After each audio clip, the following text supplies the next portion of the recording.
बताइए फटाफट। मौलिक अधिकार सीमित है या असीमित? सीमित ना। मौलिक अधिकार वाद योग्य है या अवाद योग्य? वाद योग्य ना। मतलब अगर आपके मौलिक अधिकार का हनन होता है तो आप न्यायालय जा सकते हैं, और न्यायालय आपके मौलिक अधिकार को बहाल करवाता है, हाँ या ना? बहाल करवाता है ना। चलिए ठीक है। इसके बाद आगे बताइएगा, जब आपके मौलिक अधिकार का हनन होता है तो आप सुप्रीम कोर्ट कौन अनुच्छेद के तहत जाते हैं? अनुच्छेद 32। और हाईकोर्ट कौन अनुच्छेद के तहत जाते हैं? 226। सुप्रीम कोर्ट कौन अनुच्छेद के तहत जाते हैं? अनुच्छेद 32। और हाईकोर्ट कौन अनुच्छेद? 226। मौलिक अधिकार अस्थाई है या अस्थाई? अस्थाई न हो, क्योंकि इसमें संशोधन हो सकते हैं ना, और इसमें संशोधन करके किसी नए प्रावधान को जोड़ा जा सकता है ना, और किसी प्रावधान को हटाया जा सकता है ना। और मौलिक अधिकार में संशोधन कौन करता है? भारत की संसद। मौलिक अधिकार में संशोधन कौन करता है? भारत की संसद। अच्छा, आपको मौलिक अधिकार कहां से मिला है? भारत के संविधान से। आपको मौलिक अधिकार कौन देता है?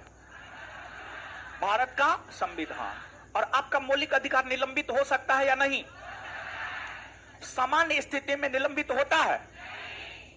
विशेष परिस्थिति या आपात स्थिति में आपके मौलिक अधिकार निलंबित होते हैं। तो आपके मौलिक अधिकार विशेष परिस्थिति या आपात स्थिति में निलंबित होता है। समझ गए? तो आपके मौलिक अधिकार कब निलंबित होते हैं? विशेष परिस्थिति या आपात स्थिति में। एक बात बताइएगा, आपात कितने प्रकार के आपात होते हैं? कौन कौन?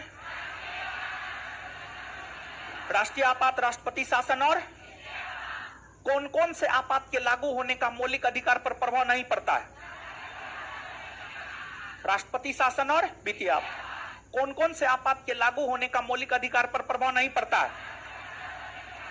राष्ट्रपति शासन और वित्तीय आपात। और किस आपात के लागू होने का मौलिक अधिकार पर प्रभाव पड़ता है? राष्ट्रीय आपात। राष्ट्रीय आपात कितने आधार पर लागू होते हैं? कितने आधार पर?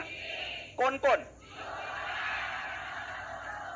राष्ट्रीय आपात अनुच्छेद 352 के तहत कितने आधार पर लागू होते हैं?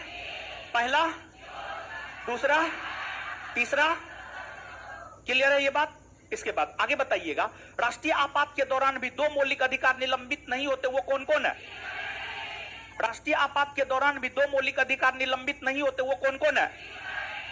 20 और 21। 20 और 21।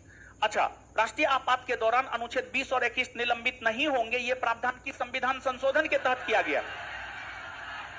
44वां संविधान संशोधन 1978।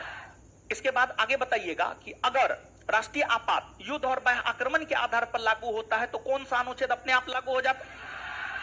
358। और 358 के लागू होते ही कौन मौलिक अधिकार निलंबित हो जाता है? कौन मौलिक अधिकार? अनुच्छेद 19 के अलावे अन्य किसी मौलिक अधिकार को निलंबित करना हो तो उसकी घोषणा कौन करते हैं? भारत के राष्ट्रपति। अनुच्छेद 19 के अलावे अन्य मौलिक अधिकार को निलंबित करना हो तो उसकी घोषणा राष्ट्रपति कौन अनुच्छेद के तहत करते हैं? कौन अनुच्छेद के तहत करते हैं? आगे बतलाइएगा कि अगर राष्ट्रीय आपात सशस्त्र विद्रोह के आधार पर लागू होता है तो क्या अनुच्छेद 358 लागू होता है और अनुच्छेद 19 निलंबित होता है?